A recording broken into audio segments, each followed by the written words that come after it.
ونشهد أن لا إله إلا الله وحده لا شريك له ونشهد أن سيدنا وسندنا وحبيبنا وطبيب قلوبنا ومولانا محمدا عبده ورسوله أرسله الله تبارك وتعالى بالحق إلى الناس كافة بشيرا ونذيرا وداعيا إلى الله بإذنه وسراجا وقمرا منيرا أما بعد فأعوذ بالله من الشيطان الرجيم بسم الله الرحمن الرحيم ومن يطع الله والرسول فأولئك مع الذين أنعم الله عليهم من النبيين والصديقين والشهداء والصالحين. وقال النبي صلى الله عليه وسلم كل أمتي يدخلون الجنة إلا من أبى. قيل ومن يأبى يا رسول الله؟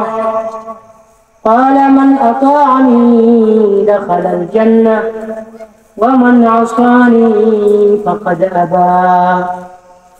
بلغ العلا بكماله كشف الدجى بجماله حسنت جميع خصاله صلوا عليه وآله.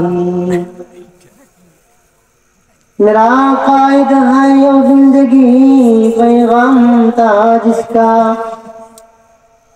मेरा कायद है यो जिंदगी पैगाम था जिसका, सदाकत जत्ती जिसकी अमानत नमता जिसका, और अब तरफता जिसने कौम को मंजिल अता कर दे,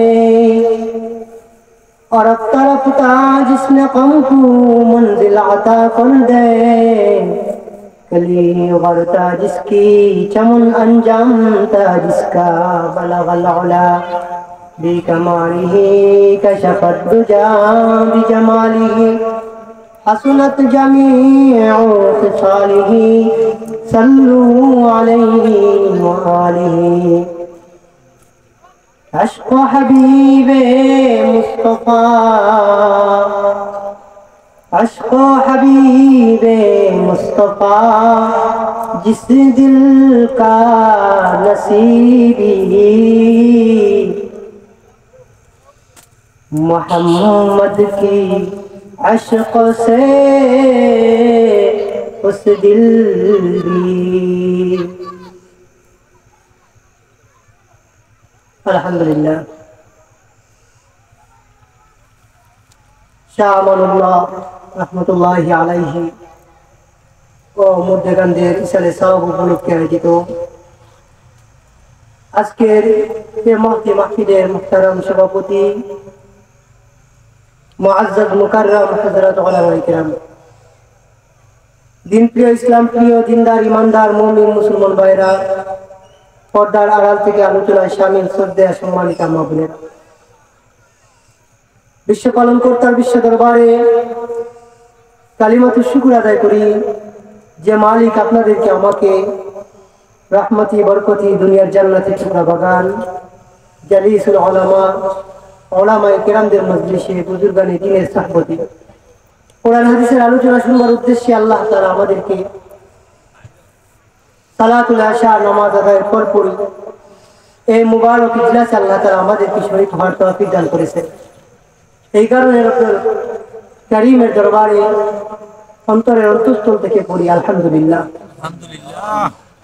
লক্ষ কোটি দুরূদ ও সালামের হাদিয়া সর্বশ্রেষ্ঠ নবী, সর্বশেষ নবী, আকায়ে নামদার, তাজদারে মদিনা, নবীল আম্বিয়া, ফখরুল আম্বিয়া, ইমামুল মুরসালিন, মহানবী মুহাম্মদুর রাসূলুল্লাহ সাল্লাল্লাহু আলাইহি ওয়াসাল্লামের উপর যার আদর্শ আর তরিকার মধ্যে রয়েছে মানব জাতির জন্য শান্তি এবং কামিয়াবি। মুআজ্জাজ হাফেজে কিরাম, আপনাদের খিদমতে কোরআনে কারীমের খানা আয়াতের টুকরা এবং রাসূল আরবি সাল্লাল্লাহু আলাইহি ওয়াসাল্লামের হাদিস সমূহের ভান্ডার থেকে একখানা হাদিসের টুকরা বিশেষ পাঠ করেছি। তেলাওয়াতকৃত আয়াত এবং হাদিসকে সামনে রেখে মুক্তসরভাবে অল্প সময়ের ভিতরে কিছু কথা আপনাদের সম্মুখে পেশ করার চেষ্টা করব। আমার তাওফীক ইল্লা বিল্লাহ। আমরা মুবারক এক মাসের মুবারক মুহূর্তে, যে মাসকে মুকদ্দামাতুর রমাদান বলা হয়, বড় দামি এক মাস। এই মাসে আল্লাহ রাব্বুল আলামিন মুহাম্মদুর রাসূলুল্লাহ সাল্লাল্লাহু আলাইহি ওয়াসাল্লামকে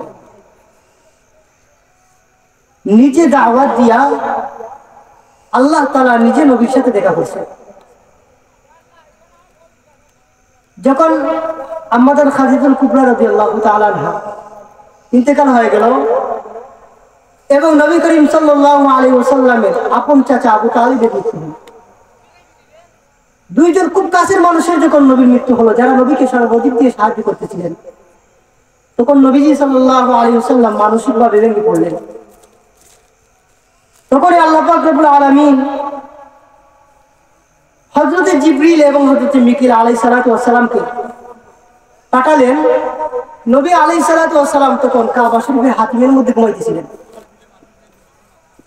কাবা শরীফের কালো যে আমরা গড়টা দেখি,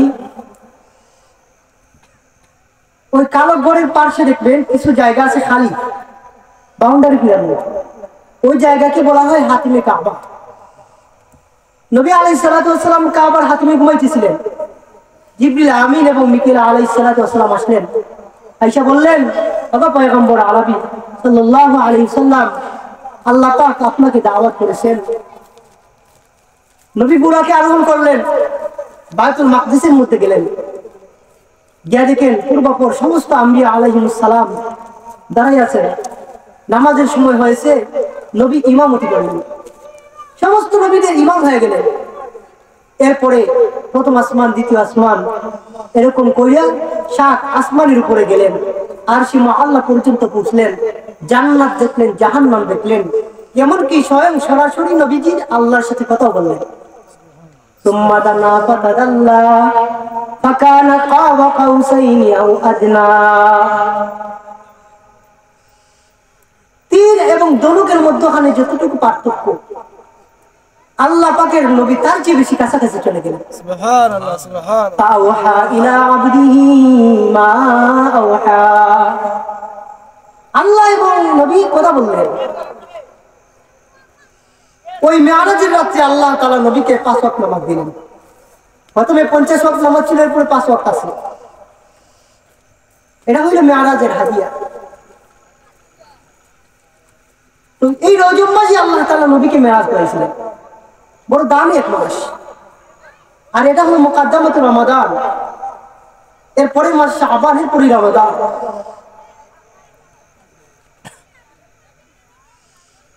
এই কারণে আল্লাহ নবী সাল্লাল্লাহু আলাইহি ওয়াসাল্লাম দোয়া করতেন, আল্লাহুম্মা বারিক লানা ফি রজব ওয়া শাবান ওয়া বাল্লিগনা রমাদান। রজব মাস যখন আসতো নবী দোয়া করতেন, আল্লাহ রজব এবং শাবান মাসে আমাকে বরকত দাও এবং রমাদান পর্যন্ত আমাকে পৌঁছে দাও। তো আজকে আপনাদের সম্মুখে কোরআনে কারীমের একখানা আয়াত পড়ছি এবং রাসূলের একখানা হাদিস আপনাদের সামনে পাঠ করছি। খোলাসা আজকের বয়ানের মূল বিষয়বস্তু হলো নবীর ভালোবাসা। নবী আলাইহিস সালাতু ওয়াস সালামকে নিয়ে কিছু কথা আপনাদের সামনে পেশ করব, কারণ আমরা যাকে আমাদের জীবনের চাইতে বেশি ভালোবাসি তিনি হলেন আমাদের নবী মুহাম্মদুর রাসূলুল্লাহ সাল্লাল্লাহু আলাইহি ওয়াসাল্লাম। নবীর জীবনের কি আলোচনা করা যায়? নবীর আলোচনা তো স্বয়ং আল্লাহ তাআলা পবিত্র কোরআনে বারবার করেছেন, ওয়াদ-দুহা ওয়াল-লাইল। তার চেহারা শপথ করেছেন, তার শহরে শপথ করেছেন, লা উকসিমু বিহাযাল বালাদ। তার জীবনের শপথ করেছেন লা উমরুকা, এবং ইরশাদ করেছেন ওয়া রাফা'না লাকা যিকরাক। ওগো নবীজি, আমি আল্লাহ আপনার আলোচনাকে খ্যাতিকে উচ্চ মর্যাদা দান করেছি। সেখানে আমি এক দুর্বল আর নগণ্য বান্দা কি আলোচনা করতে পারি? তার অবস্থান তো এমন, আদবের দরুন জিহ্বা নির্বাক হয়ে যায়। কোন কোন বক্তা তো এমনও বলেছেন, যদিও 1000 বার মেশক গোলাপ দ্বারা দুই মুর মুখখানি, তবুও যেন তবু নাম উচ্চারণ করা চরম বিয়াদবি। কবি বুঝাইবার চায় সরওয়ার দু আলম নবী গো আপনার শান আর মান আর আপনার বুজুর্গে তো বেশি। মেশক আম্বর দ্বারা যদি আপনার মেশক আম্বর দ্বারা যদি আমার মুখ দইয়া এরপরে আপনি নবীর নাম নেই, তারপরে মনে হয় কোন বিয়াদবি হয়ে যায়। এত মান। পৃথিবীতে অনেক বড় বড় কবি সাহিত্যিক দার্শনিক বক্তা অতীত হয়েছেন। তাদের জীবনে অধ্যয়ন করলে সবার বেলায় একটা বিষয় একই রকম দেখা গেছে। তাদের মৃত্যুর পর বহুজন লিখেছেন তিনি একজন ভালো কবি ছিলেন, যদি আরো কিছুদিন বেঁচে থাকতেন তাইলে জাতিকে আরো ভালো ভালো কবিতা উপহার দিতেন। বড় বড় জেনারেলদের মৃত্যুর পর বহুজন লিখেছেন তিনি যদি আরো এত বছর বেঁচে থাকতেন তাহলে গোটা বিশ্ব বিজয় করতেন। বড় বড় সাহিত্যিকদের জীবনী পড়েও এমনকি দেখা গেছে তাদের মৃত্যুর পর অনেকে লিখেছেন তিনি একজন ভালো ভালো সাহিত্যিক ছিলেন, যদি আরো কিছুদিন বাঁচতেন তাহলে আরো ভালো ভালো সাহিত্য আমাদেরকে উপহার দিতে পারতেন। সম্মানিত শ্রোতা, মোটকথা আমরা অন্যান্য বড় বড় কবি সাহিত্যিক দার্শনিকদের জীবনী পাঠ করলে আমরা তাদের জীবনকে অসম্পূর্ণ দেখতে পাই, কিন্তু গোটা বিশ্বভূগোলের একজন ব্যক্তি এমন আছেন যিনি সজ্ঞানে তার ভক্ত অনুসারীদের মধ্যে সে দাঁড়ায় উচ্চ কণ্ঠে ঘোষণা করেছেন, আমি যে লক্ষ্য উদ্দেশ্য নিয়ে পীড়িত হয়েছি তা কি পূর্ণ করতে পেরেছি? তখন তার সাহাবীরা বললেন, আপনি সত্য বলেছেন হাবিবে কিবরিয়া নবী, আপনি যে লক্ষ্য উদ্দেশ্য নিয়ে পীড়িত হয়েছেন তা আপনি পূর্ণ করতে পারছেন। তখন আল্লাহর নবী আকাশের দিকে আঙ্গুল তুলে ইশারা করে বলেন, আল্লাহুম্মা শাহাদ, আল্লাহুম্মা শাহাদ, আল্লাহুম্মা শাহাদ। নবী বলেন, আল্লাহ আপনি সাক্ষী থাকেন আমি যে মাকসাদ নিয়ে পৌঁছেছি, আমি যে মাকসাদ নিয়ে আগমন করেছি, আমার উম্মতরা বলতেছে আমি আমার মাকসাদ জীবনকে পরিপূর্ণ করতে পেরেছি। এটা নবীজির জীবনের এমন একটা গুণ যেখানে অন্যান্য বড় বড় নেতাদের হাঁটু ভেঙে যায়। আপনি পৃথিবীর যে কোনো নেতার সামনে দাঁড়াইয়া বুক বাড়ি করে বলতে পারেন, আপনারা যাদেরকে জীবনের বড় বড় নেতা মনে করেন, যাদেরকে জীবনের পথ প্রদর্শক মনে করেন, দেখেন জীবনের এই মুহূর্তে এমন এমন ত্রুটি রয়েছে। কিন্তু আমরা যাদেরকে আমাদের জীবনের পথ প্রদর্শক মনে করি, মুহাম্মদুর রাসূলুল্লাহ জীবনের কোন মুহূর্তে আঙ্গুল উঁচিয়ে কথা বলার সাহস কারণ নাই। পরিপূর্ণ জীবন। 1400 বছর যাবত উম্মত আমার নবীর সিরাত নিয়ে বেশুমার কিতাব রচনা করে আসছেন। জীবনে নবীর জীবনী লেখছেন, হাজার হাজার কিতাব লেখছেন, তারপরেও কেউ এ পর্যন্ত এ দাবি করতে পারেন নাই আমি আমার নবীর জীবনের পরিপূর্ণ হক আদায় করতে পেরেছি। বরং উল্টো বলেছেন, লা ইউমকিনু সানাউ কামা কানা হাক্কুহু বাদে আজ খুদা বুজুর্গ তুয়ে কিসসায়ে মুখতাসার জামানা জানতা है लौला लम्मा कौन है साहिबे इब्तिदा कौन है साहिबे इंतहा कौन है। কোন কোন লেখক তো দীর্ঘ রচনার পরে কথা লিখেছেন, মা ইন মাদাহতু মুহাম্মাদান বিমাকালাতি ওয়ালাকিন মাদাহতু মাকালাতি বিমুহাম্মাদ। প্রবন্ধের মাধ্যমে যখন হাবিবে কিবরিয়া নবীর প্রশংসা করতে যাই, আমি কি প্রশংসা করব, আমার প্রবন্ধটাই নবীর প্রশংসা শুরু কইরা দে। আল্লাহ পাক পূর্বেকার যুগের যত নবী পাঠাইছিলেন অন্য কোন নবীর জিকিরকে উম্মতের জন্য ইবাদত বানান নাই। অন্যান্য নবীদের জিকির উম্মতের জন্য ইবাদত ছিল না, কিন্তু সরওয়ারে দু আলম নবীর জিকিরটাকে আল্লাহ তাআলা উম্মতের জন্য ইবাদত বানায় দিয়েছেন। উম্মত যদি নবীর নাম নেয় তো ইবাদত। কেউ যখন মহব্বতের সাথে পড়ে ইয়া আল্লাহুম্মা সাল্লি আলা মুহাম্মাদ ইবাদত, কেউ যদি নবীর নাম কল্পনা করে ইবাদত হয়ে যায়। কেউ যদি মনে মনে ভাবে আমার হাবিবে কিবরিয়া নবী কেমন ছিলেন, নবীর চেহারাটা কেমন ছিল, নবীর মুখ মুবারক কেমন ছিল, নবীর দাড়িগুলা কেমন ছিল, নবীর ঠোঁট মুবারক কেমন ছিল, নবীর কপাল মুবারক কেমন ছিল, নবীর চুল মুবারক কেমন ছিল, নবীর দাড়ি মুবারক কেমন ছিল, নবীর হাত মুবারক কেমন ছিল, নবীর চাদর মুবারক কেমন ছিল, নবীর জুব্বা মুবারক কেমন ছিল, নবীর পা মুবারক কেমন ছিল, নবীর পায়ে কেমন কাপড় পরতেন, নবী কেমন মোজা পরতেন। অর্থাৎ কেউ যদি মনে মনে নবী এই সমস্ত ছোটখাটো আমল নিয়ে কল্পনা করে, সাথে সাথে আল্লাহ পাক ইবাদতের সওয়াব দিয়া দেয়। কেউ যদি মহব্বতের সাথে পড়ে আল্লাহুম্মা সাল্লি আলা মুহাম্মদ, নবী বলে আল্লাহ পাক সাথে সাথে তার উপরে 10টা রহমত নাযিল কইরা দেয়। মান সাল্লা আলাইয়া ওয়াহিদাতান সাল্লাল্লাহু আলাইহি আশরা, কেউ যদি মহব্বতের সাথে মাত্র একবার নবীর নামে দুরূদ পড়ে তো আল্লাহ পাক সাথে সাথে তার নামে 10টা রহমত নাযিল করে।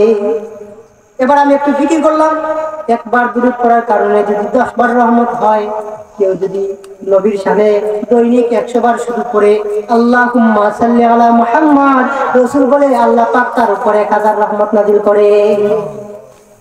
এখন যদি কেউ দৈনিক নবীর উপর 1000 বার দুরূদ পড়ে, তখন তারপরে 10,000 রহমত নাযিল হয়। এবার চিন্তা করেন, কোন মানুষের উপর যদি 10,000 রহমত নাযিল হয়, তার আমলের কি অবস্থা হয়? এই কারণে আল্লাহ পাক বলেন ওয়া রাফা'না লাকা যিকরাক, ও হাবিবে কিবরিয়া নবী, আমি আল্লাহ পাক আপনার খ্যাতিকে উচ্চ মর্যাদা দান করেছি। আপনার জিকির, আপনার আলোচনা, এটা ইবাদত হয়ে যায়। এই কারণে তো আমাদের আকাবিরিন যারা আছেন তারা নবীর বেশি বেশি আলোচনা করতেন। দেখবেন কেউ যখন কাউকে ভালোবাসে তখন প্রিয় মানুষের আলোচনা বেশি করে। প্রিয় মানুষের নাম বলতেও যেমন ভালো লাগে, শুনতেও তেমন ভালো লাগে, ঠিক তেমনি কেউ যখন সরওয়ারে দু আলম নবীকে ভালোবাসে তখন নবীর নামটা তার কাছে প্রিয় হয়ে যায়। আইদি যিকরা নুমানিন লানা আন্না যিকরাহু, আইদি যিকরা নুমানিন লানা আন্না যিকরাহু ওয়াল মিসকু মা কাররাতুহু ওয়া ইয়াতাদাওয়াউ। প্রিয় মানুষের নাম এটা আনন্দময় হয়। শায়ের বলতেছে, এ আমার দুষ্ট আহবাবরা, আমি ইমামে আজম আবু হানিফাকে ভালোবাসি, সুতরাং আমার সামনে নবী আবু হানিফার নামটা বেশি বেশি উচ্চারণ করো, কারণ মজা লাগে। আমাদের আকাবিরিনরা বলে, হে আমাদের আকাবিরিন, হে আমাদের দুস্থ বুজুর্গরা, আমরা যখন আমাদের নবীর আলোচনা করি তখন মজা লাগে, কারণ নবীর সাথে প্রেমের সম্পর্ক হয়েছে, নবীর সাথে মহব্বতের সম্পর্ক হয়েছে। এই কারণে নবীর নাম তাদের কাছে আনন্দময় হয়ে যায়। আমাদের আকাবিরিন হযরত নবীর বেশি বেশি আলোচনা করতেন। হাঁটতেছেন তো নবীর কথা মনে করে, বসে আছে তো নবীর কথা মনে করে, ঘুমাইতেছে তো নবীর কথা মনে করে, নবীর বিরহে কাঁদে। সাইয়েদনা ওমর রাদিয়াল্লাহু তাআলা রাত্রিবেলা পাহারা দিতেছেন। তো হযরত ওমর দেখতেছে দূর থেকে বাঙ্গা কুটিরের ভিতরে আলো জ্বলতেছে। সাইয়েদনা ওমর বলে, কি রে, এত রাতে বাঙ্গা কুটিরের ভিতরে আলো জ্বলতেছে কেন? হযরত ওমর আগায় দেখেন একটা বাঙ্গা কুটিরের ভিতরে একজন বৃদ্ধা মহিলা পশম বুনতেছে আর নবীর কথা মনে করে কাঁদতেছে। হযরত ওমর দেখে ওই মহিলা বলতেছে, মুহাম্মদুর রাসূলুল্লাহ সাল্লাল্লাহু আলাইহি ওয়াসাল্লামের পরিষদ লোকের দুরূদ পৌঁছুক, পাক পুণ্যবান পবিত্র লোকের পক্ষ থেকে আল্লাহর নবীর উপর দুরূদ পৌঁছুক। নিশ্চয়ই ইয়া রাসূলুল্লাহ, আপনি রাত্রিবেলায় ক্রন্দনকারী ছিলেন, নিশ্চয়ই ইয়া রাসূলুল্লাহ, আপনি গভীর রাতে ইবাদতকারী ছিলেন। হায়, আমি যদি জানতে পারতাম মরণের পরে আমি আমার নবীর সাথে কখনো একত্রিত হইতে পারবো কিনা। নবীর কথা মনে করতেছে। এই কারণে নবীর আলোচনা করা এটা ইবাদত, নবীর আলোচনা শোনা এটাও ইবাদত। এই কারণে বেশি বেশি নবীর আলোচনা করা শোনা, কারণ নবীর আলোচনা করা শোনা এটা হইল ইজহারুল মাহাব্বা, মহাব্বত প্রমাণকারী। কেউ যখন নবীকে ভালোবাসে তখন সে বেশি বেশি নবীর আলোচনা করবে, হাঁটতে নবীর আলোচনা করবে, বসতে নবীর আলোচনা করবে, শুয়ে আসতে নবীর আলোচনা করবে। কেউ যখন কাউকে ভালোবাসে তখন ভালোবাসার মানুষের অনুসরণ করে। একজন ব্যক্তি যখন আরেকজন ব্যক্তির ভালোবাসার পরে প্রিয় মানুষটার অনুসরণ করে, প্রিয় মানুষ যে কাপড় পরে ওই কাপড়টা তার কাছে ভালো লাগে, প্রিয় মানুষের চুলের স্টাইলটা তার কাছে ভালো লাগে, প্রিয় মানুষ যেমনি হাঁটে সে তেমনি হাঁটার চেষ্টা করে, প্রিয় মানুষ যেমনি কথা কয় সে তেমনি কথা কওয়ার চেষ্টা করে। এই কারণে আমাদের যুবকরা দেখবেন মেসি নেইমারের প্রেমে পড়া, মেসি নেইমার যেমনি চুল রাখে ওইরকম চুল রাখে, কারণ দেখতে দেখতে বানরের মতো লাগে, তারপরে ওই স্টাইলে চুল রাখে, কারণ সে ওই সুপারস্টারকে ভালোবাসে। ঠিক তেমনি কেউ যখন সরওয়ারে দো আলম নবীকে ভালোবাসবে তখন নবীর অনুসরণটা তার কাছে প্রিয় হয়ে যাবে। যেমন আমাদের সাহাবী আদনাইন আলাইহিস সালাম নবীকে ভালোবাসতেন, এই কারণে আদনা থেকে আদনা বিষয়ে নবীর অনুসরণ করতেন। নবী যেমনি হাঁটতেন সাহাবীরা সেভাবে হাঁটতেন, নবী যেমনি কথা কইতেন সাহাবীরা ওইরকম কথা বলতেন, নবী যেরকম নামাজে দাঁড়াইতেন সাহাবীরা ওইরকম নামাজে দাঁড়াইতেন। আব্দুল্লাহ বিন মাসউদ সাহিবুল উসাদা, আব্দুল্লাহ বিন মাসউদ রাদিয়াল্লাহু তাআলা আনহু সফরে বাইর হইছেন। আব্দুল্লাহ বিন মাসউদ চলতেছেন, চলতে চলতে হঠাৎ করে এক জায়গায় আব্দুল্লাহ বিন আব্বাস উঠ থেকে নামলেন, আব্দুল্লাহ বিন মাসউদ উঠ থেকে নামলেন, নাইমা এক জায়গায় প্রস্রাব করার জন্য বসলেন, কিন্তু আব্দুল্লাহ বিন মাসউদ প্রস্রাব না করে উঠে গেলেন। সাথী জিজ্ঞাসা করে আব্দুল্লাহ বিন মাসউদ উঠ থেকে নামলেন প্রস্রাব করবেন, কিন্তু পেশাব না করে উঠে গেলেন কেন? আব্দুল্লাহ বিন মাসউদ বলে, সাথী শুনো, একবার সরওয়ারে দো আলম নবীর সাথে আমি আব্দুল্লাহ বিন মাসউদ সফরে গেলাম, হঠাৎ করে যখন এই জায়গার মধ্যে আসলাম আল্লাহর নবীর দিকে তাকিয়ে দেখি আল্লাহর নবী উঠ থেকে নামছেন, আল্লাহর নবী ওই জায়গায় বসে প্রস্রাব করছেন যেখানে আমি বসছি। আমি যখন এই জায়গার মধ্যে আসলাম আমার প্রস্রাবের কোনো হাজত নাই, কিন্তু নবী বসছেন এই কারণে আমি আব্দুল্লাহ বিন মাসউদ বসে গেলাম। আদনা থেকে আদনা বিষয় যেটার কোনো শরীয়তে আপনাকে এটা মানার জন্য বলতেছে না, কিন্তু মুহাব্বতুন নবী সাল্লাল্লাহু আলাইহি ওয়াসাল্লাম ওয়াল ঈমান, এটাও কিন্তু ঈমানের অন্তর্ভুক্ত।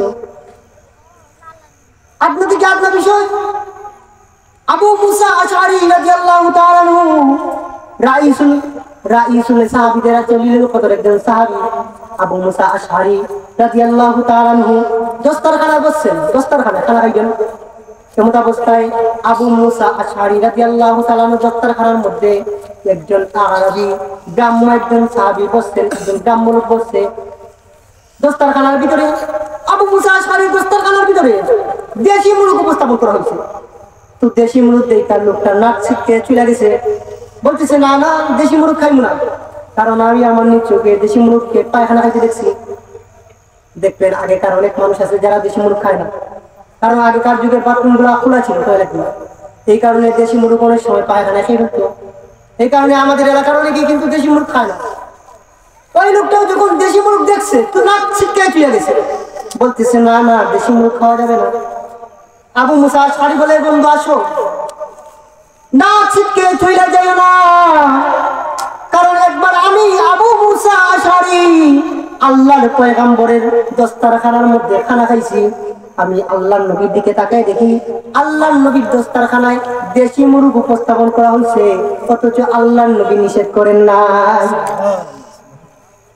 মানে আপনি থেকে সামান্য বিষয় নবীর কথা মনে হয়ে যায়। আনাস বিন মালিক রাদিয়াল্লাহু তাআলা একবার দাওয়াতে গেছেন, দাওয়াতে আনাস বিন মালিকের সামনে তরকারি উপস্থাপন করা হয়েছে, তরকারিগুলোর মধ্যে কদুর তরকারি আনাস বিন মালিকের সামনে উপস্থাপন করা হয়েছে। যে দাওয়াত দিছে সাহাবীর সাথে যারা ছিলেন তাকায় দেখে আনাস বিন মালিক তরকারি থেকে কদুগুলা বাইসা বাইসা খাইতেছেন। সঙ্গী বলে, আনাস বিন মালিক আজীব এক ব্যাপার, তরকারি থেকে কদুগুলা বাইসা বাইসা খাইতেছেন কেন? হযরত আনাস বিন মালিক বলে, একবার সরওয়ারে দো আলম নবীর সাথে আমি আনাস বিন মালিক দাওয়াতে ছিলাম, এমন সময় আল্লাহর নবীর দিকে তাকিয়ে দেখি আল্লাহর নবীর সামনে তরকারি উপস্থাপন করা হয়েছে, তরকারিগুলোর মধ্যে কদুর তরকারি নবীর সামনে উপস্থাপন করা হইল। এখন দেখি নবীজি তরকারি থেকে কদুগুলা বাইসা বাইসা খাইতেছেন।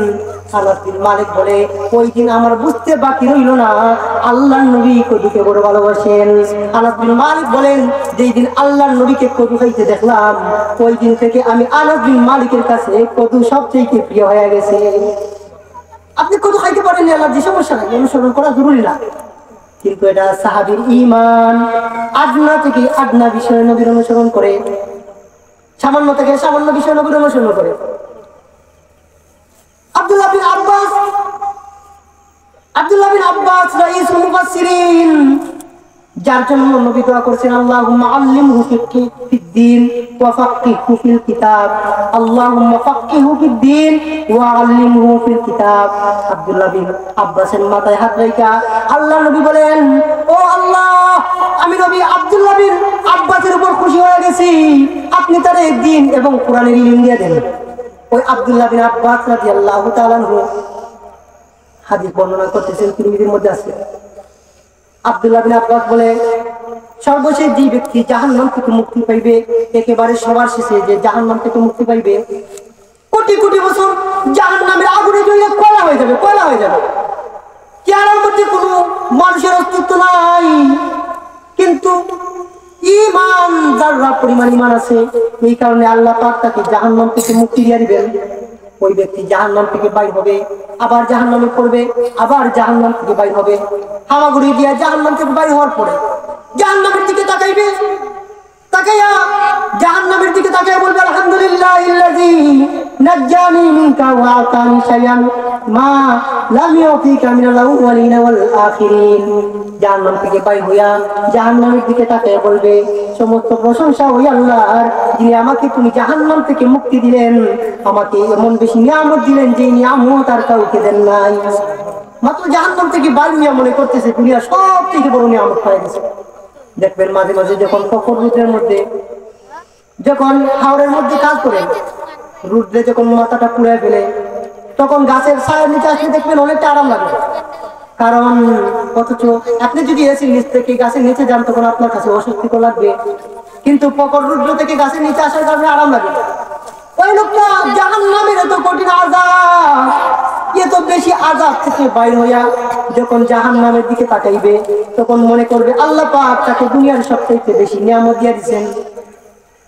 এরপরে আল্লাহ পাক তার সামনে একটা গাছ জাহির করবেন, একটা গাছ দেখবে, ওই গাছের দিকে তাকাইবে, তাকাই দেখবে যে সুন্দর গাছ, কত সুন্দর গাছ, গাছের নিচে নহর বইতেছে।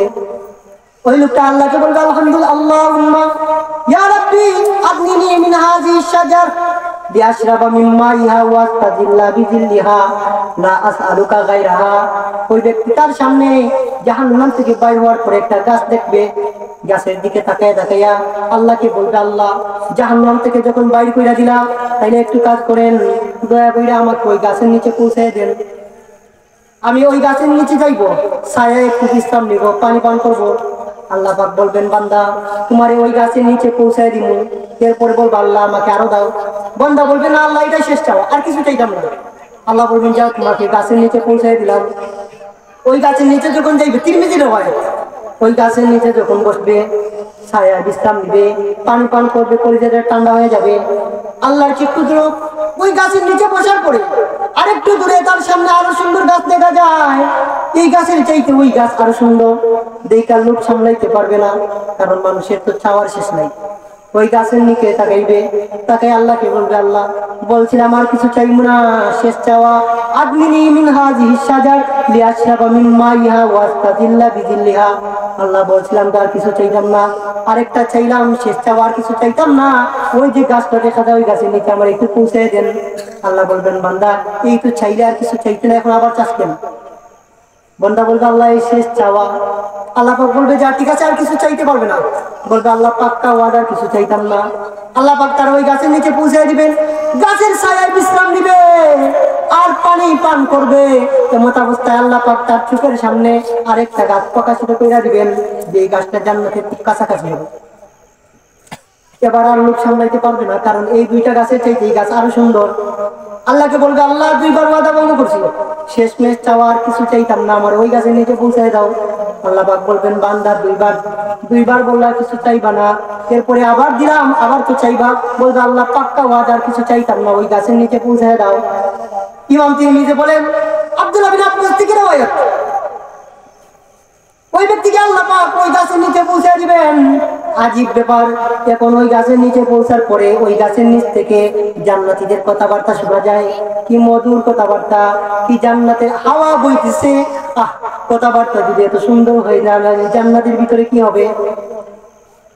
ওই লোক আর লোক সামলাইতে পারবে না, আল্লাহকে বইলাই বালাইবা, আল্লাহ, যদি জান্নাতের ভিতরে একটু ঢুকাই দিতা, বয়ে বয়ে বয়ে মানে আমতা আমতা করে আল্লাহকে বলবে, আল্লাহ চাইলাম দিলা, চাইলাম দিলা, চাইলাম দিলা, লাস্ট একটা চাওয়া, আমারে একটু জান্নাতের ভিতরে পৌঁছায় দাও, একটু জায়গা দিবা, আর কিছু চাইতাম না। আল্লাহ পাক বলবেন, বান্দা তোমার লোকের শেষ নাই, যাও যাও যাও, জান্নাত দিলাম দিলাম, দুনিয়ার 10 দুনিয়ার সমান এক জান্নাতের মালিক বানিয়ে দিলাম। আল্লাহ 10 দুনিয়ার সমান এক জান্নাত দিয়ে দিলাম। লোকটা আশ্চর্য হয়ে যাবে, আশ্চর্য হয়ে যাবে।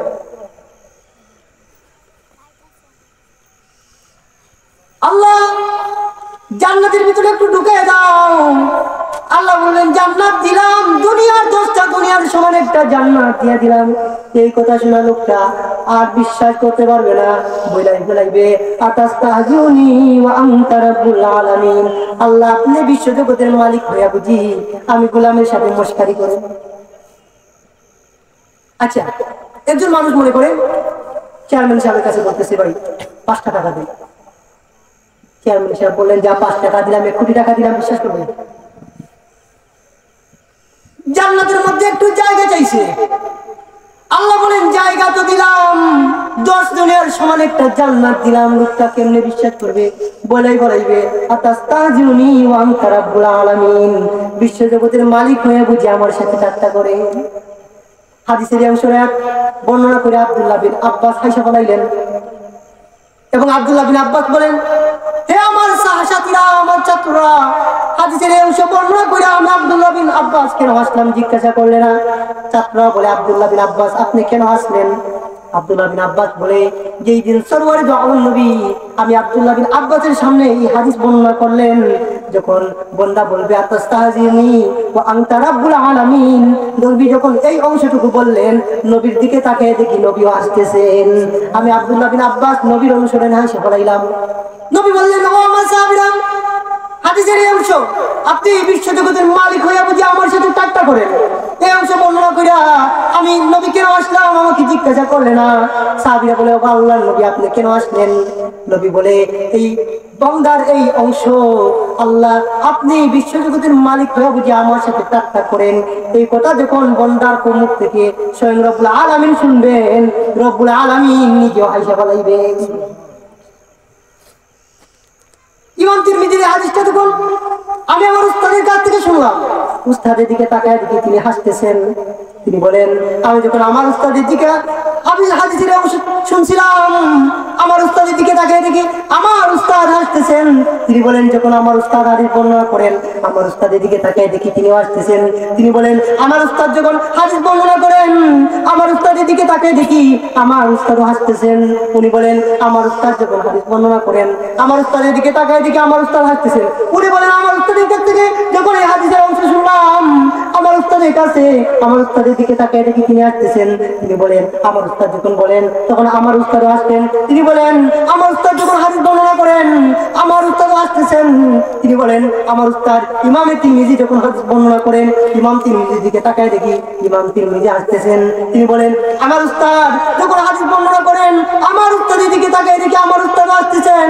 তিনি বলেন, আমার উস্তাদের দিকে তাকায় দেখি তিনি হাসতেছেন। তিনি বলেন, আমার উস্তাদের দিকে তাকায় দেখি তিনি হাসতেছেন। তিনি বলেন, আমার উস্তাদের দিকে তাকায় দেখি তিনি হাসতেছেন। তিনি বলেন, আমার উস্তাদ আব্দুল্লাহ বিন আব্বাসের দিকে তাকিয়ে দেখি আব্দুল্লাহ বিন আব্বাস হাসতেছেন। আব্দুল্লাহ বিন আব্বাস বলে, সরওয়ারে দু আলম নবীর দিকে তাকিয়ে দেখি সরওয়ারে দু আলম নবী হাসতেছেন। তাই আমি আব্দুল্লাহ বিন আব্বাস নবীর অনুসরণে আয়েশা বলাইলা। আদনা থেকে আদনা বিষয় জরুরত না, তারপরেও নবীর অনুসরণ করতেছে। নবীর অনুসরণ এটা বড় দামি দৌলত। এই কারণে যখন মহব্বত আইসা যায় তখন মানুষ নবীর অনুসরণ শুরু করে দেয়। এই কারণে কেউ যখন বলবে আমি নবীকে ভালোবাসি, তখন তার দাবির সত্যতা হইল সে যদি নবীর অনুসরণ করে, নবীর সুন্নতের উপর আমল করে, ঠিক আছে নবীকে ভালোবাসে। মনে করেন একজন মানুষ সে বলে আমি আমার পিতাকে বড় ভালোবাসি। আপনাদের এলাকার একজন লোক সে বলে আমি আমার পিতাকে বড় ভালোবাসি। পিতা বললেন, বাবা বাজারে যাও, বলে পারবো না। এরপরে বাবা বললেন, বাবা যাও বন্ধে যাও, গরুগুলা হাওড়ের মধ্যে দিয়ে আসো। সে বলে পারবো না। বাবা বললেন, বাবা আমার জন্য ওষুধ নিয়ে আসে, পারবো না। কিন্তু সে মুখ দিয়া বলে তার পিতারে বড় ভালোবাসে, কিন্তু পিতার একটা কথা মানে না, সে কি তার পিতারে সত্যিকার হতে ভালোবাসে? কেউ যখন নবীরে ভালোবাসে তখন নবীর অনুসরণ তার কাছে প্রিয় হয়ে যায়, নবীর অনুসরণ তার কাছে জীবনের সবচেয়ে বেশি পছন্দের হয়ে যায়। এই কারণে নবীর রঙে সাজে আমাদের আকাবিরিন হযরতরা নবীকে এত বেশি ভালোবাসতেন যে রাত্রিবেলা অন্ধকার কুটুরের ভিতরে ঢুইকা নবীর পাগড়ির মতো পাগড়ি পইরা, নবীর পোশাকের মতো পোশাক লাগাইয়া, নবীর রঙে সাইজা মেসওয়াক কইরা, হাতের তাসবিহ নিয়া আমাদের আকাবিরিনরা দরজা বন্ধ কইরা বলে, তেরে মাহবুব কি শাবাহাত লেকে আয়া হো, तेरे महबूब की शबाहत लेके आया हो, हकीकत उसको तू कर दे मैं सूरत लेके आया हो, हकीकत उसको तू कर दे मैं सूरत लेके आया हो। নবীর সাথে সাইজা রাত্রিবেলা আল্লাহকে বলে, আল্লাহর পেছে বলাইতেছে, ও আল্লাহ দেখেন আপনার নবীর নকল সূরত নিয়ে আসছি, আল্লাহ আপনার হাবিবের মতো পাগড়ি লাগাইছি, আপনার হাবিবের মতো চোখে সুরমা দিছে, আপনার হাবিবের মতো জুব্বা লাগাইছি, আল্লাহ এটা নকল সূরত, আপনি এটার আসল বানিয়ে দেন। নবীর নাম নিয়ে দোয়া করে।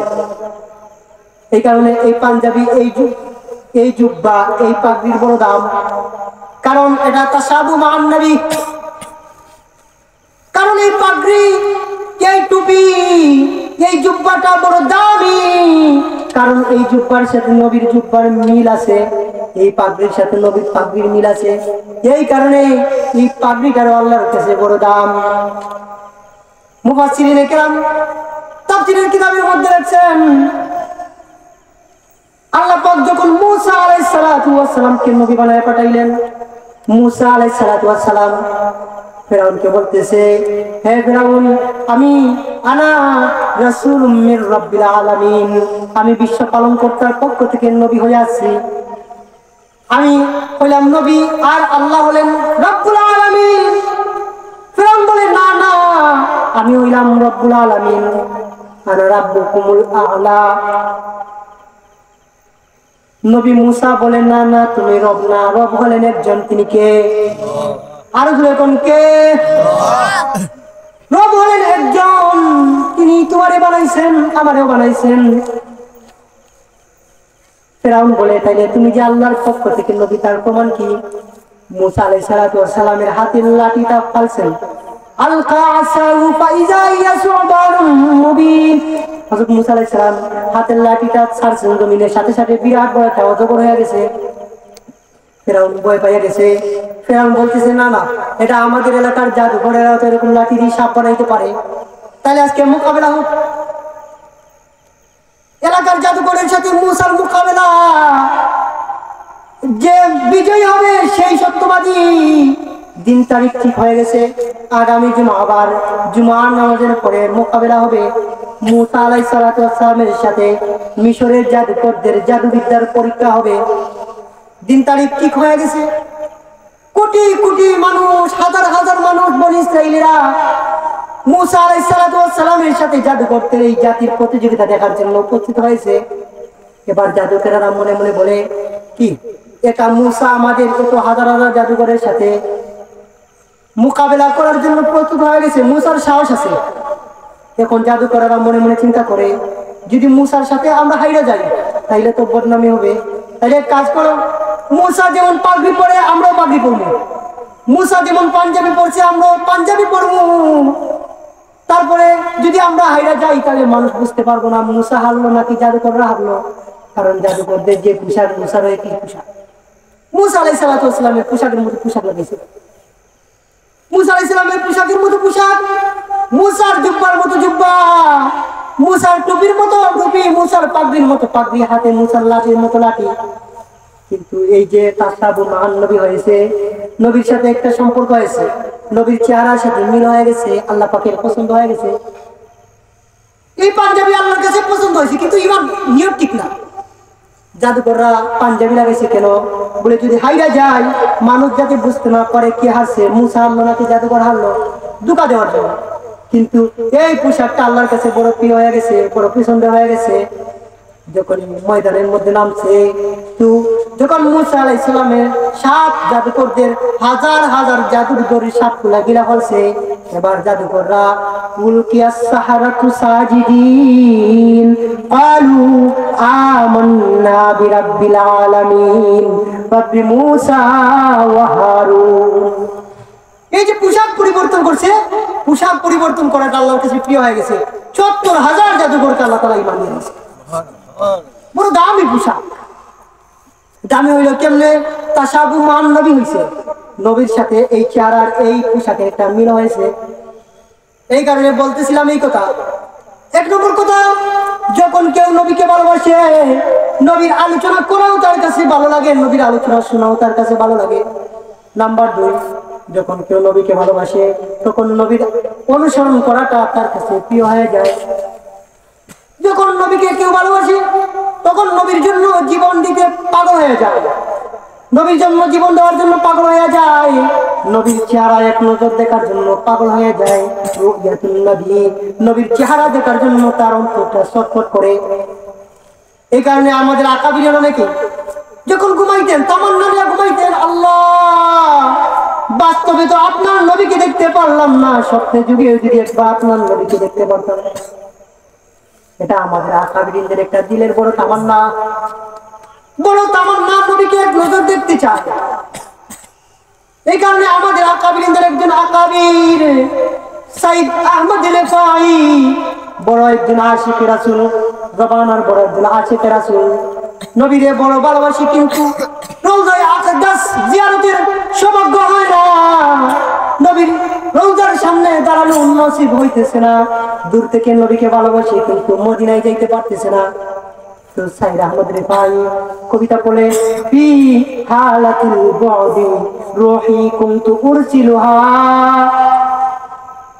বহুদিন হয় নবীর জিয়ারত নসিব হয় না, মদিনার সামনে রওজায়ে আকদাসের সামনে দাঁড়াইতে পারতেছে না। তো দূর থেকে নবীরে দেখবার জন্য কলিজাটা ছটফট করে। তো হাজীদেরকে বলে, হাজী সাহেবরা আপনারা মদিনায় যাইতেছেন, আমি সাইদ আহমদ রিফাঈ আমি গোলামের সালামটা নবী রওজায়ে আকদাসের মধ্যে পৌঁছাইয়া দিবা। বহুদিন পরে সাইদ আহমদ রিফাঈ একবার মদিনা জিয়ারতের সৌভাগ্য হয়ে গেছে, নবীর জিয়ারত নসিব হয়েছে।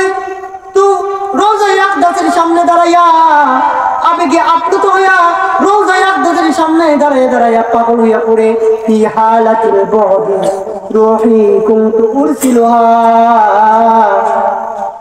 ফি হালাতিল বুদি রূহি কুনতু উরসিলুহা ফামিল ইয়াদাইকা লিকাই তুহাজ্জি বিহা শাফাতি। লম্বা শের বলতেছে, সাইদ আহমদ রিফাঈ বলতেছে, আল্লাহর নবী যখন আমি আমার বাড়িতে থাকতাম রওজায়ে আকদাস জিয়ারতের সৌভাগ্য হইতো না, আমি বাড়িতে থাকতাম কিন্তু আমি আমার আত্মাটাকে আপনার জিয়ারতের জন্য পাঠিয়ে দিতাম, আমার আত্মা এসে আপনার জিয়ারত করে যাইত।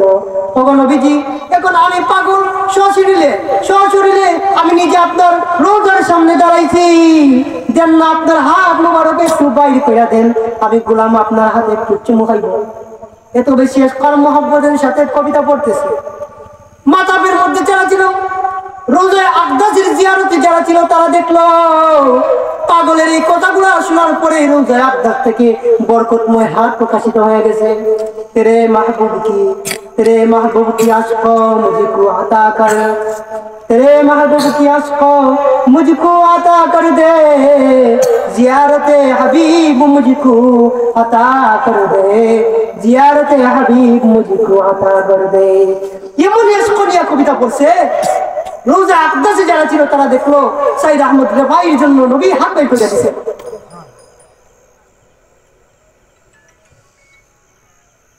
নবী হাত বের করে দিয়েছেন।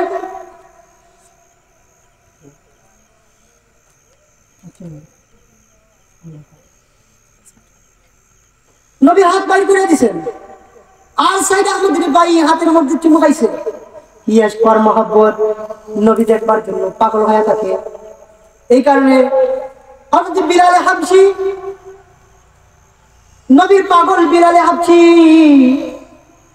যখন সাইয়েদনা মুহাম্মদুর রাসূলুল্লাহ সাল্লাল্লাহু আলাইহি ওয়াসাল্লামের ইন্তেকাল হয়ে গেছে, সাহাবীরা পাগল পাড়া হয়ে গেছেন। না না না না, হতে পারে না,